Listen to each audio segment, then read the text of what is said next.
Yes, bwana, matukio mengine ya upande wa Simba sasa sio ya wao kufungwa. Wamepoteza nafasi za wazi. Kabla tujaenda kwenye nafasi. Wale Petro Atletico wamenyimwa penalti. Kabla ya Simba kufungwa ilitokea attempt moja ya shambulizi la kushtukiza. Yule mchezaji kashingia kwenye box. Rushaini kaseleleka. Alivyoseleleka akaona mpira siwezi kuupata hapa. Akakunja miguu yake. Lakini mwishoni akainyosha miguu na akaenda akagusa mguu ule mchezaji wa Petro Atletico huku nyuma. Mchezaji kaanguka, mwamuzi anamwambia inuka. Lakini uhalisia ile stahili kwa penalty. Petro Atletico amenyimwa penalty ya wazi kabisa. Kwa hiyo maana kwa amebebwa kwenye goli lakini kuna penalty walianza kunyimwa penalty Petro Atletico, alafu wakaja wakanufaika wakapewa goli lililotokana na faulo ya Mligo kuchezewa faulo huku nyuma. Na hii ndio changamoto. Uweza mwamuzi alibalance au akubalance haitakiwi kuwa sababu ya kuhalalisha.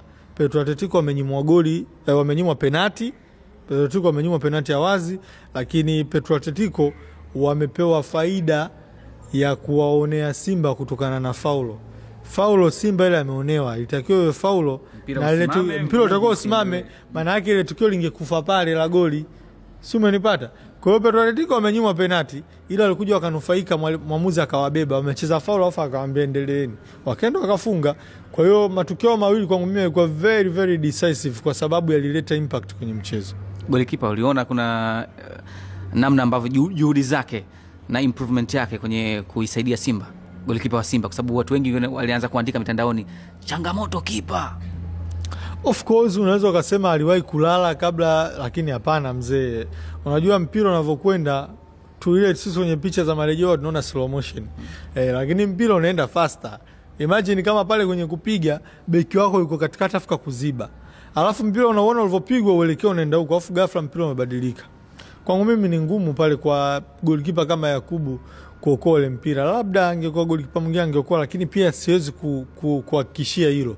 Mipira ile ambayo inakuaga ime deflect watu huwa ni migumu kuicheza kwa sababu fikiria nguvu mtu aloitumia kujiandaa ku dive upande huu. Alafu mwambie eti arudi acheze, wewe haiwezekani, sio rahisi.